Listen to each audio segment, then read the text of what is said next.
आइए दोस्तों, हम आज फिर से आपके इस प्यारे से यूट्यूब चैनल पे फिजिक्स का चौथा पार्ट सॉल्व करेंगे।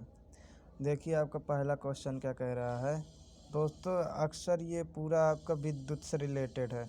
मैं जब ये इसके जो पूरे पार्ट कंप्लीट हो जाएंगे मैं दूसरे टॉपिक पे जाऊंगा। आइए सॉल्व करते हैं। विशिष्ट प्रतिरोध का एसआई मात्रक होता है ओम मीटर, ओम प्रति मीटर स्क्वायर।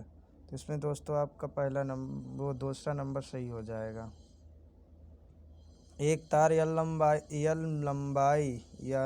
यल मीटर है। तार को खींचकर उसकी लंबाई 2l मीटर कर दी जाती है। अब तार का प्रतिरोध हो जाएगा पहले का 2 गुना, पहले का 4 गुना, पहले का 1/4 और परिवर्तित रहेगा। तो दोस्तों इसमें का फार्मूला होता है R equal to rho L अपाने। अब यदि आप एल को दोगुना कर देंगे तो इसका मतलब पहले का दोगुना हो जाएगा। पहले एल था, अब 2l कर देंगे तो दोगुना हो जाएगा। एक सामान्य शुष्क सेल में विद्युत अपघट्य होता है। एक सामान्य शुष्क सेल में विद्युत अपघट्य होता है तो आपका जिंक होगा, गंधक अम्ल होगा, या अमोनियम क्लोराइड हो गया, मैग्नीज डाइऑक्साइड।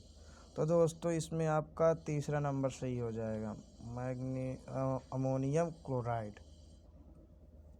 ये आपकी सूची आ गई है। सूची फर्स्ट को सूची सेकंड से सुमेलित कीजिए तथा सूची को नीचे दिए गए कूट में उत्तर के सही चलेंगे। पहला नंबर देखिए ऑप्शन है आपका कि ऋण इलेक्ट्रोड जाता है मैग्नीज डाइऑक्साइड से, धन इलेक्ट्रोड जाता है अमोनियम क्लोराइड का पेस्ट से, इलेक्ट्रोलाइट जाता है आपका जिंक का बर्तन से, या विध्रुवक जाता है आपका कार्बन की छड़ से। तो दोस्तों इसमें बहुत ज़्यादा पढ़ना पड़ेगा, तो इसमें आपका तीसरा नंबर सही हो जाएगा।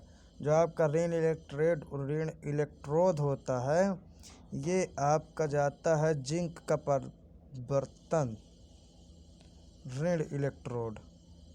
और जो आपका बी वो धन इलेक्ट्रोड होता है ये जाता है आपकी कार्बन छड़ पे। और जो आपका इलेक्ट्रोलाइट जाता है वो आपका जाता है अमोनियम क्लोराइड का पेस्ट का बना होता है। और जो आपका विध्रुवक होता है वो मैग्नीशियम डाई ऑक्साइड का बना होता है। अब आइए दूसरा, एक कार बैटरी में प्रयुक्त अपघट्य होता है। अब दोस्तों ये बताइए, आप एक बल्ब जलाते हैं बैटरी से ही, और एक बैटरी से कार चलाते हैं, तो बैटरी के लिए कुछ न कुछ तो अधिकतम पावरफुल का उसमें अपघट्य भरना पड़ेगा जिससे अधिक ऊर्जा को प्राप्त किया जा सके। तो आइए इस पे देखते हैं, इस पे क्या है। उस पे तो नाइट्रिक अम्ल था शायद। तो देखिए हाइड्रोक्लोरिक अम्ल होगा, सल्फ्यूरिक अम्ल होगा, नाइट्रिक अम्ल होगा, या आसुत जल होगा। तो दोस्तों इसमें आपका सेकंड नंबर ऑप्शन सही हो जाएगा, सल्फ्यूरिक अम्ल H2SO4। शुष्क सेल है। शुष्क सेल प्राथमिक सेल है। देखिए आपके ये RRB CC 2006 में पूछा जा चुका है। तो दोस्तों शुष्क सेल होता है, प्राथमिक सेल होता है, द्वितीयक सेल होता है, तृतीयक सेल होता है, चतुर्थक सेल। तो दोस्तों मैं आपको ये बता दूं प्राथमिक सेल और द्वितीयक सेल क्या।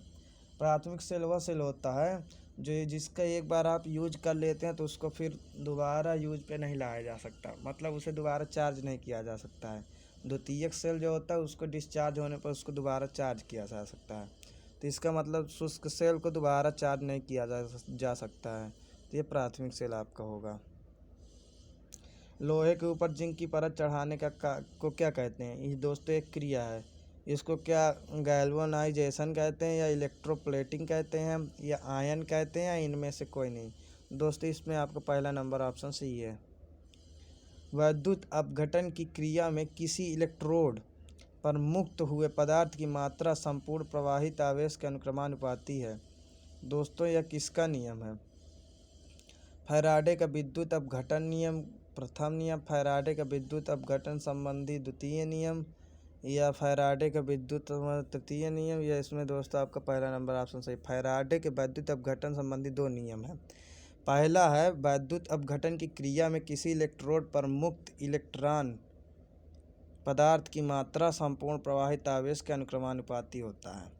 दूसरा है फैराडे का नियम, यदि विभिन्न वैद्युत अपघट्टों के समान धारा समान समय तक प्रवाहित की जाए तो मुक्त हुए इन तत्वों के द्रव्यमान उनके रासायनिक तुल्यों के अनुक्रमानुपाती होता है।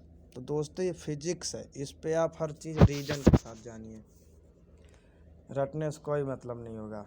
यदि किसी चालक की भौतिक अवस्था जैसे ताप आदि में कोई परिवर्तन न हो तो चालक के सिरों पर लगाया गया विभवांतर उसमें धारा प्रवाहित धारा के अनुक्रमानुपाती होता है। यह नियम है दोस्तों। ये किसका नियम है? कूलाम का नियम है, ओम का नियम है, फैराडे का नियम है, किरचॉफ का नियम है।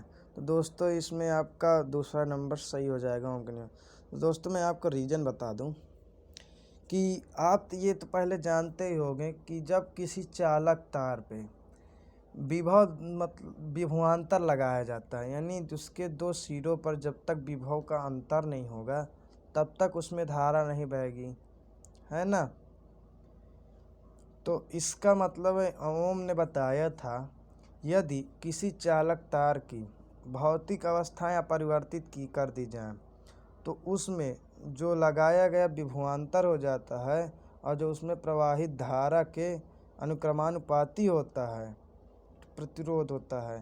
तो यही ओम का नियम है, वह एक नियतांक था। तो देखिए अगला देखते हैं, फैराडे का नियम संबंधित है विद्युत अपघटन से, गैसों के दाब से, विद्युत विच्छेदन से, विद्युत प्रसार से। दोस्तों फैराडे ने अपना विद्युत से ही दिया था, तो गैसों के दाब से तो होगा नहीं, विद्युत विच्छेदन से भी नहीं है, विद्युत प्रसार से भी नहीं क्योंकि किरणों के प्रसार से। तो ये आपका हो जाए विद्युत अपघटन से। इस प्रकार दोस्तों आपके सारे क्वेश्चन सॉल्व हो गए हैं। अभी हम इसको अभी पहले ही बताए थे, अब दोबारा बता देते हैं। फैराडे के वैद्युत अपघटन संबंधी दो नियम है। वैद्युत अपघटन की क्रिया में किसी इलेक्ट्रोड पर मुक्त हुए पदार्थ की मात्रा संपूर्ण प्रवाहित आवेश के अनुक्रमानुपाती होता है।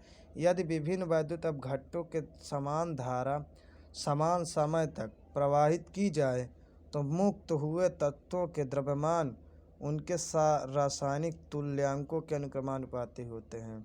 इस प्रकार दोस्तों आपके ये RRB CC 2006 पे आ चुका है। दोस्तों इस प्रकार आपके क्वेश्चन सॉल्व हो चुके हैं। जय हिंद।